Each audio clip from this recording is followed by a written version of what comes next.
are absolutely guilty of police abuse. Absolutely guilty of police abuse.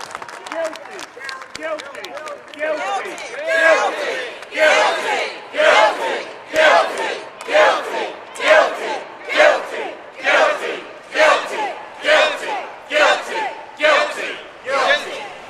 That's why the Black Political Empowerment Project joins with the Alliance for Police Accountability and asking District Attorney Stephen A. Zappala, Jr., asking that he immediately move to file charges for police abuse against officers Richard Ewing, Michael Salduti, David Sistak. To do less is to do wrong. A crime was committed in Pittsburgh on January 12, 2017. Charge them now! Charge them now! Justice! Shame! Shame! Shame! Shame! Shame! Shame! Shame! Shame! Shame! Our next speaker, I first would like to thank the CAPA students who are present and thankful for the school for allowing them to be here. Our next speaker will be Bria, who was a fellow student and friend of Jordan Miles, and Jamie will be here for her for moral support. It should. Everybody She wants to read it. put that. What's your name? I got it simple. We were taught that the police protect us, serve us no matter what. We should trust them. I should be able to walk out of my house. If I see a cop, I shouldn't. There you go. We were taught that we should trust the police. When I walk out of the house and I see a cop, I should see someone I could go to for problems. I shouldn't be afraid that I would be accused of something for nothing. That's right. I should be able to trust them and believe them, but I can't. I'm afraid of them. It's more that they're a gang and they're against me. It doesn't matter if I do anything or not, because when I walk out of the house, they're targeting me automatically. And this is what this case proves. Jordan didn't do anything. I've been friends with Jordan since 6th grade. Now I'm a senior. Jordan's never had a problem. And he used to call me after this happened at 4 o'clock in the morning because he couldn't sleep. And for them to say that the police are the ones that are suffering because people are looking at them or they're having problems. Jordan's life has changed, and not in a good way. He cannot even live a regular life anymore, and they destroyed it. They took it away. And for them to think that they didn't do anything wrong, and they shouldn't apologize, and they shouldn't feel grief, it's crazy. I don't trust the police, and I should. I'm only 17.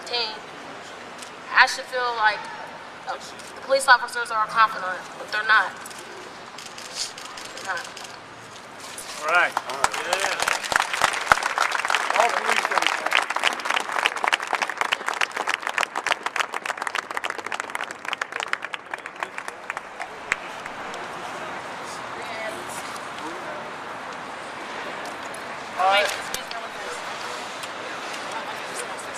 For the media, her name is Bria Adams.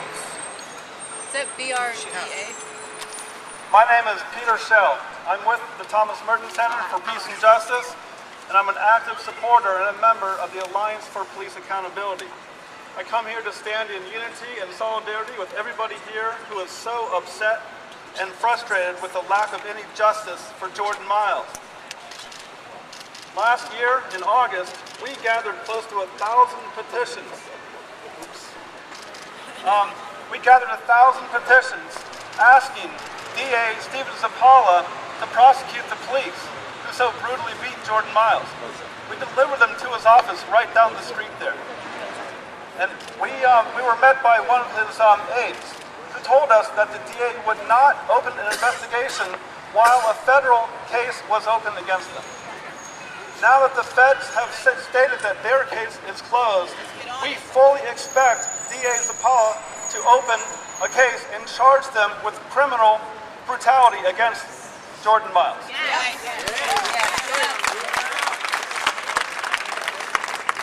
They assaulted Jordan Miles.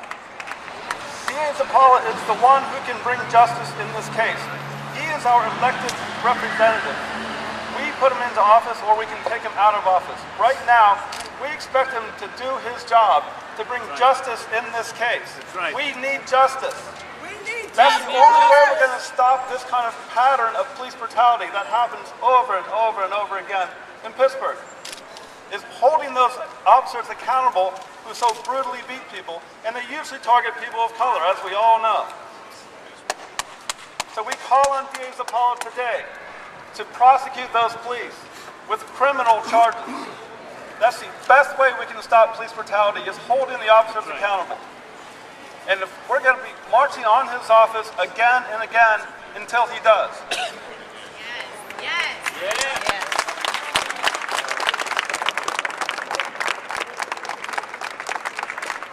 So we heard Chief Harper and the mayor yesterday saying that, this is a time to heal. We cannot heal without justice. That's right. Give us justice, we No can justice, heal. no peace. No justice, no peace. Convict those police. And I got one more thing I'm going to leave you with. Black and white, unite and fight. Black and white, unite and fight. Black and white, unite and fight. Black and white, unite and fight. Black and white, unite and fight. Black and white, unite and fight. Black and white, unite and fight. Yes. Bob Maddock will be our next speaker from the Black and White reunion. It was over 15 years ago. Next him out. It was over 15 years ago that Johnny Gamage died. We came together then, black people and white people, in the hope that the future would not hold any more deaths, that we would not have to come together to mourn such a thing. But we're here again, and we will keep coming here. We'll keep coming together, because you don't get justice unless you're willing to fight for it. That's right. Thank you. That's right.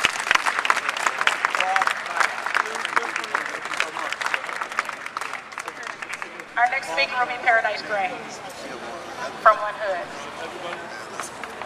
Hey, y'all. One of the hardest things to do is to speak to the mother of a person who has been brutalized like this by the police and try to answer the questions that she has about why, why her son, and why there's no apology, there's no feeling of remorse. And the reason for that is because the ass whipping that Jordan Miles took wasn't his. That's right, Paradise. The ass whipping that Jordan Miles got is the same ass whipping that young black men been getting in Pittsburgh for years, and ain't nobody saying a damn thing about it. I don't care about the news. You know what I'm saying?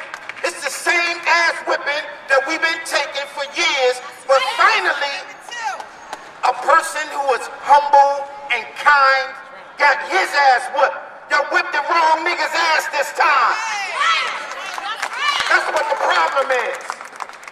The problem is that we all been turning blind eyes to the brutality that the Pittsburgh police have been putting on young black people for way too long. And it's gonna take for them to crucify Jesus for people to stop being comfortable with it. That boy laid on that ground in the cold snow, and he tried twice to say the Lord's Prayer. He tried to say the Lord's Prayer because he thought his life was about to end because of what they were doing to him. And they told him something that even I'm not going to say right now. That's how foul and unruly and negative and nasty these hunters of our children are. They hunt our children. That's their regular hunting ground. And they broke another man by the last name of Gray eye socket on the same spot they chased them from because they like to hunt at the bar on the corner of Jordan Miles' block. That's what Jordan Miles' crime was. He was young, he was black, and he was out wearing deer clothes in deer hunting season. We know the jump out, boys. There's two Pittsburghs. One Pittsburgh is America's most livable city. The other Pittsburgh is America's most livable lie. And if Pittsburgh is America's most livable city, somebody ain't asked us about it. I just like to leave y'all with this. What sense does it make to chase down terrorists in caves in Afghanistan if our children ain't safe in Pittsburgh? Do not tell me about homeland security if we can't have homewood security.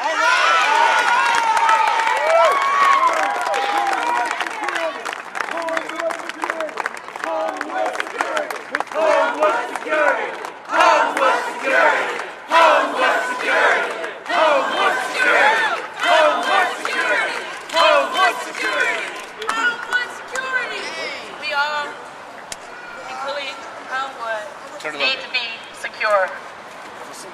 And the message that I want to make clear, though I am full of emotion, that this is not an emotional issue. There are facts in this case. Very clear facts in this case.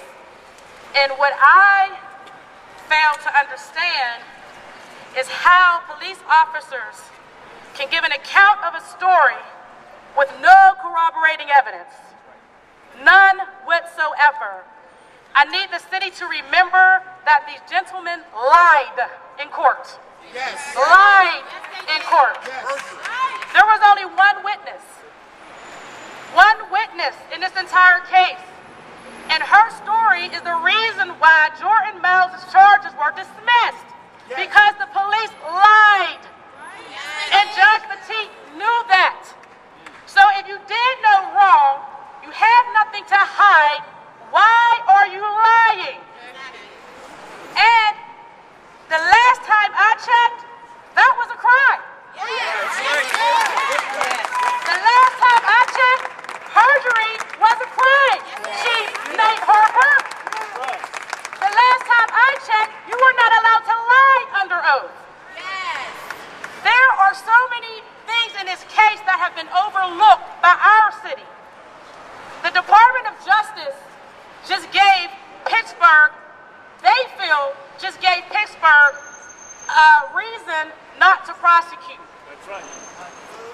Tim Stevens made it clear that the Department of Justice never stated that they felt there was no wrongdoing in this case, which if they felt that, they would have said it.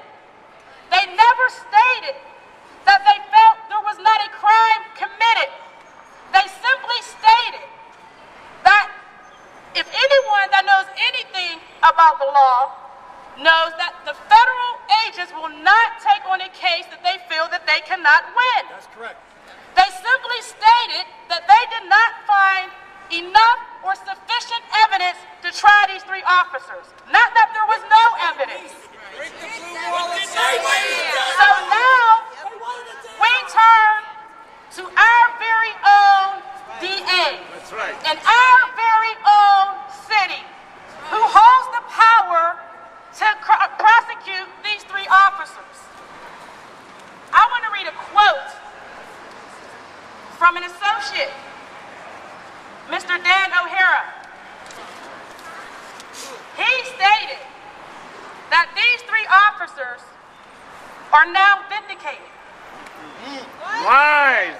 This was, I quote, this was a good day for the officers and for the department. The system works. Lies. Lies. Lies. Lies. This means very little to the imagination that these guys were doing what they were trained to do. Yeah, right, they were. That's right.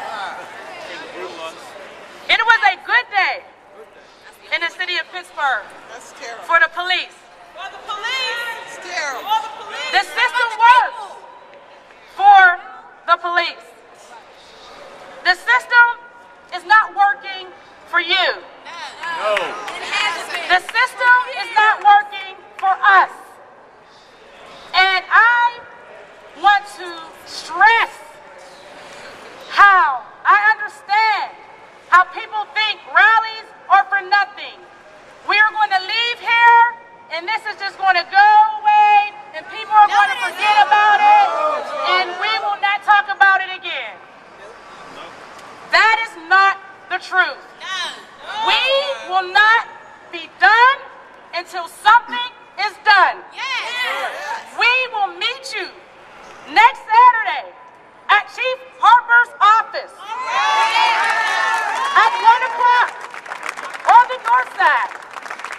Jordan Miles because he had something in his pocket that was heavy.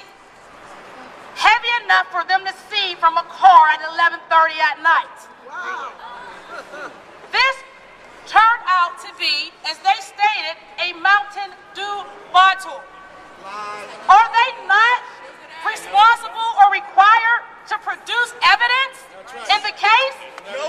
Where is this Mountain Dew bottle? They don't need evidence. The bottom line is he was racially profiled. He was stopped because he was black.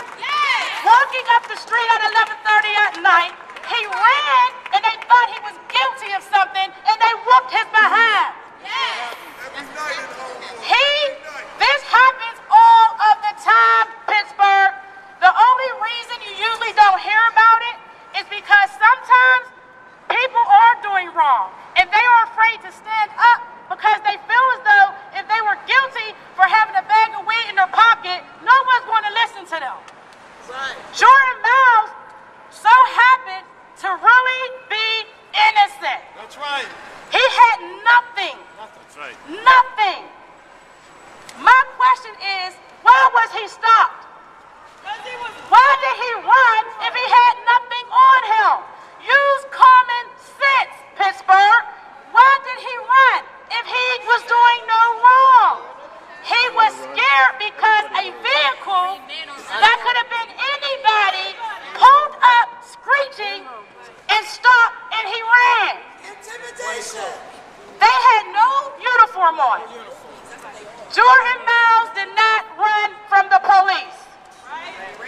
Jordan Miles did not run from the police. He ran from 3 men jumping out of a car at 11:30 at night in Homewood after him. He did not run from the police. And even if he did, are you telling me that that gives them a right to beat him, to rip his hair from the roots? Can you imagine how that felt? From the roots out of his head. He began to pray because he thought he was going to die. And that is the only thing he felt left to do. This is serious. It could be your child.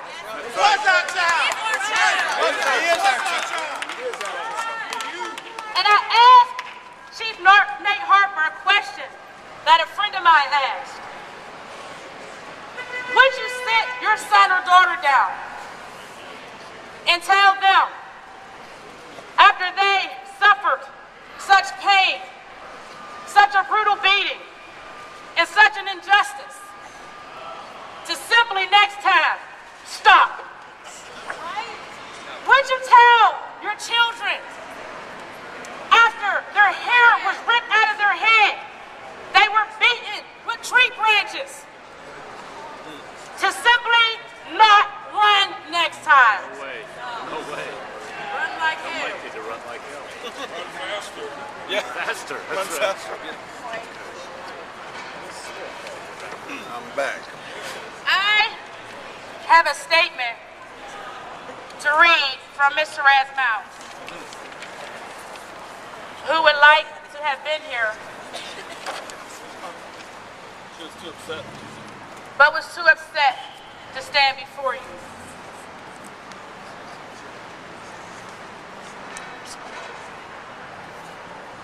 Ms. Miles wrote this letter yesterday, which reads, yesterday's decision by federal officials not to charge the 3 police officers who brutally beat Jordan came as a horrible insult to Jordan, to me as his mother, and to everyone with eyes, a brain, and common sense.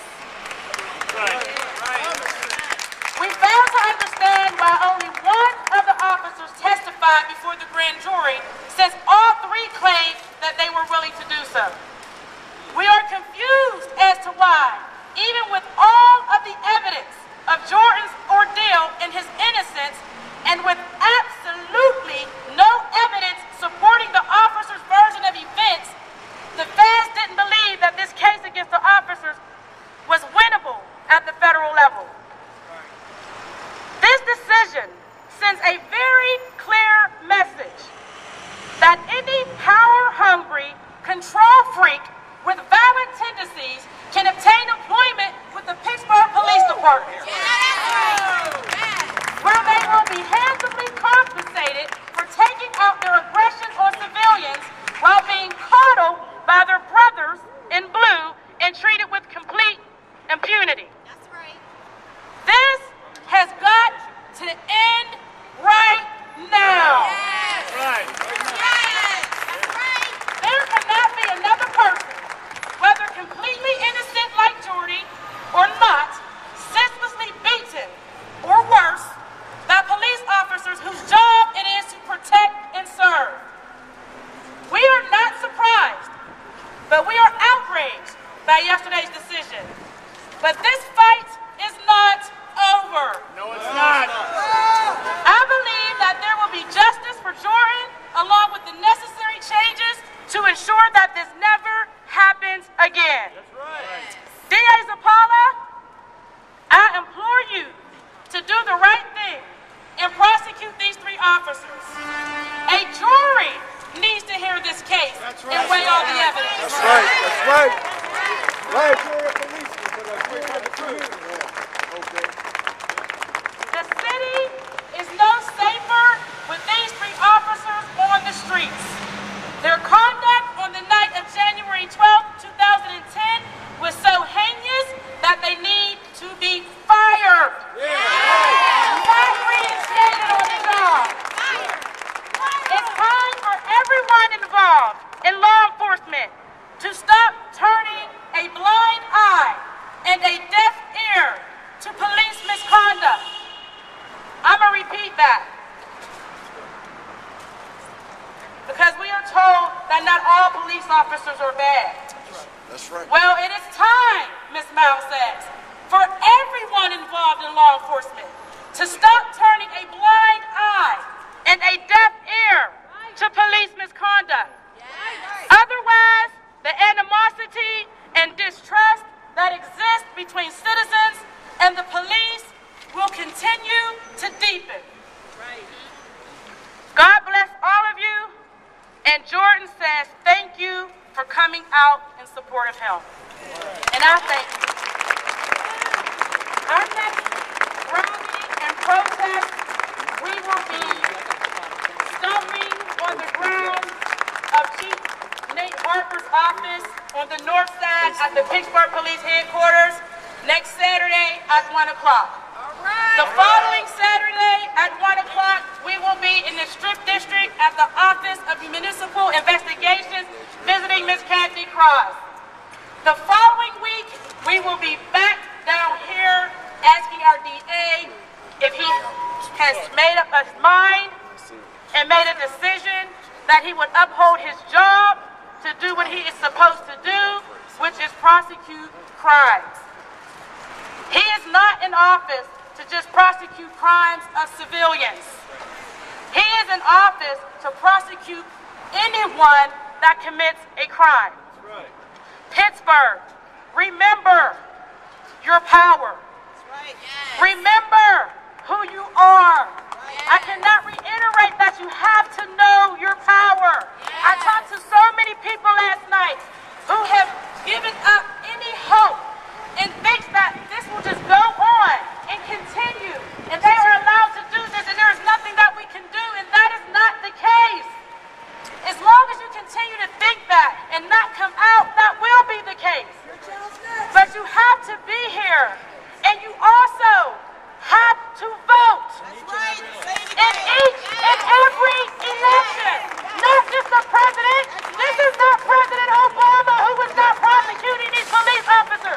It's our very own DA that we put in office. It's our very own chief. You have to vote. Our DA needs to stand up. We need a new chief of police. New mayor. We need a new mayor.